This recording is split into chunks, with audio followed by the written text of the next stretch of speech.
I haven't been posting videos and any stuff on my YouTube nor on my social media accounts, only because I was grieving. Last week namatay yung lola ko. She succumbed to her illness. She was diagnosed almost a year ago with cervical cancer stage 3, and then ang bilis niyang mag-progress, naging stage 4. When she was diagnosed, hindi namin kagad na isabi sa kanya, but eventually my grandma's sister has to go back to Philippines para sabihin yun sa kanya at may paliwanag ng mas maayos kasi hindi talaga namin alam kung paano gagawin. So napagdesisyonan na sabihin na nga, sinabi ng lola ko na yun, namin na alam nga namin. So what happened is, nung na-diagnose siya, we had to tell her kung ano talaga yun. Siya mismo sa sarili niya nag-decide na hindi siya magpapa-chemotherapy or any radiation treatment kasi alam niya siguro sa sarili niya na hindi niya kakakayanin and natatakot din siya. So we granted her wishes. Ang nangyari is, unti-unti talaga siyang nanghina. Kinailangan niyang blood transfusion ng ilang beses. So, we had to bring her multiple times sa hospital for those blood transfusion. Hindi ko naman alam kung paano talaga or ano talagang ginagawa. Pero yun ang nangyari, if I remember correctly. Also, nagstay na lang siya sa bahay. Inalagaan siya ng auntie, mga pinsan ko, kapatid ko, my uncle. Inalagaan siya doon and we just gave her what she wanted and yung wishes niya lahat talaga tinupad namin. So December 31st umabot, that was her birthday and she was getting weak. Talagang weak talaga. Ang itsura niya talagang nangayayat ng sobrang-sobra. Yun nga, unti-unti, January, February, syempre gusto ko makita siya for the last time. Please, we have to take account ng responsibilities namin dito sa America and also doon sa Pilipinas kung sakaling umuwi kami. So we decided na si mama na lang ang pauwiin namin. A couple of days before she passed away, I was able to talk to her and sobrang nakakalungkot. Right there and then, nung nag-open ng camera, it was so sad because I'm not used to seeing her like that. Na, alam mo yun, yung parang ramdam mo na talagang mangyayari, na mawawala na siya. Kasi sobrang big ng itsura niya. And you can see na yung balat niya talagang parang over the bone na lang, ganun. Bakit? Bilang nasanay ako kasi, like I said, nakikita ko siya yung parang epitome ng strong woman. Talagang napaka-generous, napaka-loving. Nakita ko siya sa video nung last time na nag-usap nga kami. Alam mo yun, gusto ko na lang umuwi kung pwede lang pumasok sa video para lang makauwi na kagad, ginawa ko na. So right now, na pinag-usapan natin siya and nangyayari sa kanya. This video, I would like this to serve as an awareness video regarding about cervical health and cervical cancer awareness. Then I am dedicating this video to my grandma whom just passed away very recently due to cervical cancer and also multiple organ failure.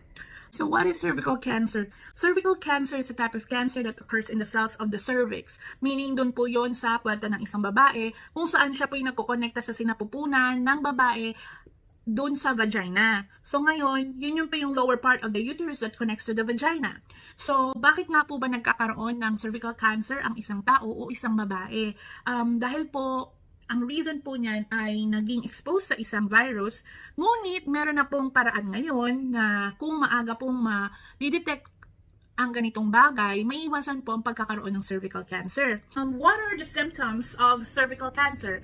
Yung early stage ng cervical cancer, wala po kayo gaanong mapapansin ng mga sintomas. However, as it progresses, marami na pong mapapansin. Isa po sa mapapansin ay ang vaginal bleeding o pagdurugo after ng pag-intercourse o pagsesex between periods or after menopause. Ang pangalawa po is watery or bloody vaginal discharge that may be heavy and may have a foul odor. And pangatlo is a pelvic pain during intercourse. So kung may nararamdaman po kayong ganyan at you haven't been tested for anything at hindi po kayo nakapagpa-pap smear kahit isa, so I think it's best to go to your doctor po at magpa-check tayo. Ano po ba ang mga preventive ways para maiwasan ang pagkakaroon ng cervical cancer?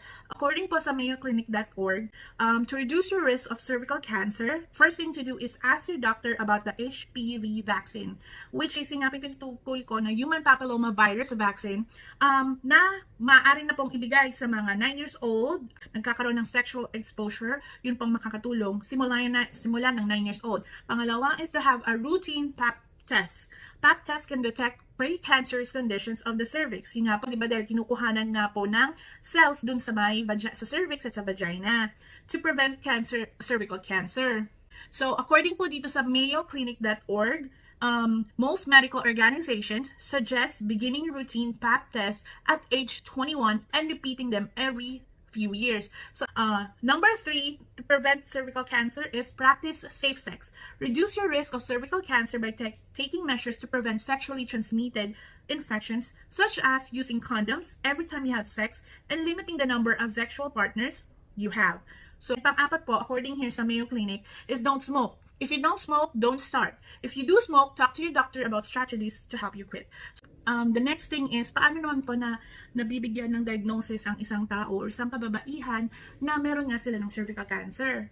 Una po is syempre sa pagtetest po, tulad ng sinasabi ko, yung pap smear test. Dun po madaling malaman kung meron pong karamdaman ng isang babae sa ating cervical or sa yung vaginal health mo ay okay ba. Pangalawa is of course kung nasuspect na may ganun nga dahil nga sa mga symptoms na sinasabi na isabi mo or naibanggit mo sa doktor mo. The next thing is magbabiopsy po. Guys, thank you so much for watching this video, and I hope you guys learn a lot regarding about cervical cancer and the awareness behind it. Actually, noong January po ang Cervical Cancer Awareness Month. And hopefully through this video, makatulong po sa lahat, and I'll see you guys on my next video. Thank you. Bye!